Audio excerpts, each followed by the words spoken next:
मैं कर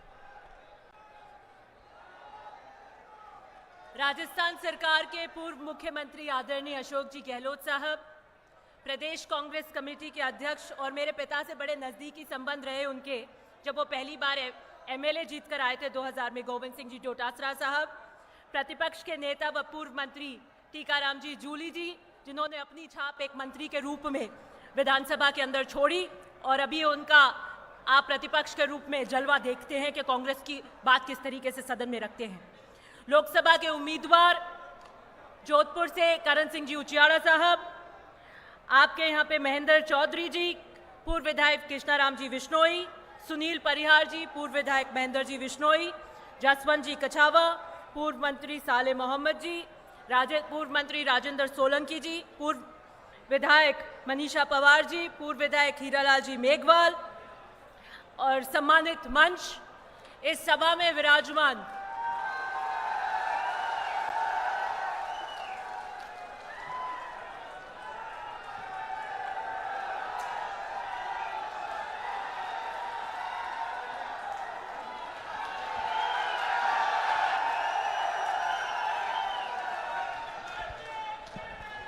प्रदेश कांग्रेस कमेटी हमारे बीच हमारे पूर्व उप मुख्यमंत्री सचिन पायलट जी आ गए हैं, उनका बहुत बहुत स्वागत।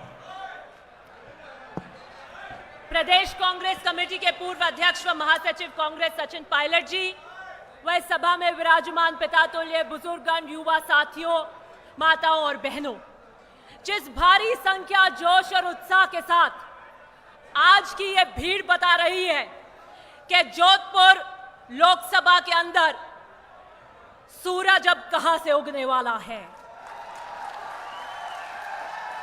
मैं आपके इस जोश और उत्साह को सलाम करती हूं, लेकिन आने वाली 26 तारीख को आपका यह जोश और उत्साह किसानों के लिए वोट में तब्दील होकर कांग्रेस के हाथ पर करण सिंह जी को वोट देकर पड़ना चाहिए।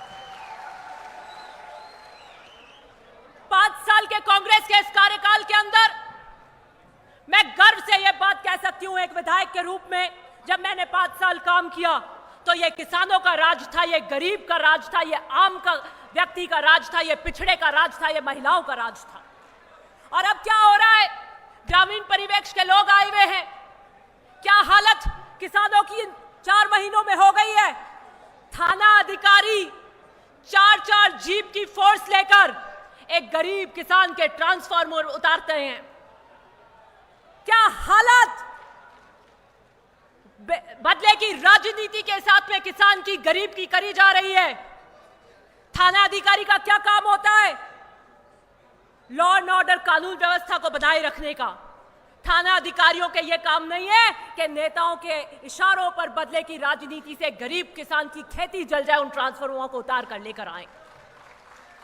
डंके की चोट पर हमारे निर्देश थे।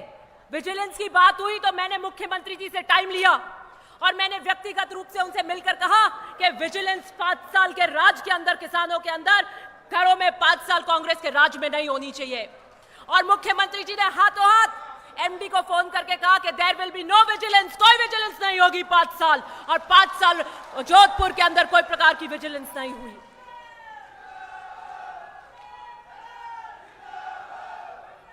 करण सिंह जी आपके बीच में 20 साल से संघर्षरत हैं। मुझे नहीं लगता कि कोई व्यक्ति ऐसा है जो करण सिंह जी का परिचय देने की आवश्यकता है। व्यक्तिगत आपसे बीच में आपके यहां पर चुनाव लड़े हुए लाहौर के लोग जानते हैं, जोधपुर के लोग जानते हैं, और एक सरल व्यक्तित्व के धनी है। मुझे लगता है अगर आप हिंदुस्तान की सर्वोच्च पंचायत में करण सिंह जी को कांग्रेस के हाथ पर जिताकर भेजेंगे तो जोधपुर जो राजनीतिक चेतना का केंद्र रहा है उसे चमका के रख देंगे।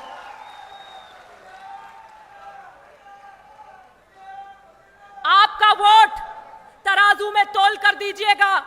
आने वाली 26 तारीख को जो चूक आपसे 3 दिसंबर को हो गई, जो चीज की कमी रह गई, उसे ब्याज समेत आने वाली 26 तारीख को वोट में तब्दील कर डंका बजाइएगा। मैं लाहौर के दौरे पर थी, मैं फलौदी पे भी गई थी, लूनी से भी लोग आते रहते हैं। मैं बता रही हूं सारे सट्टे बाजार फेल हो जाएंगे।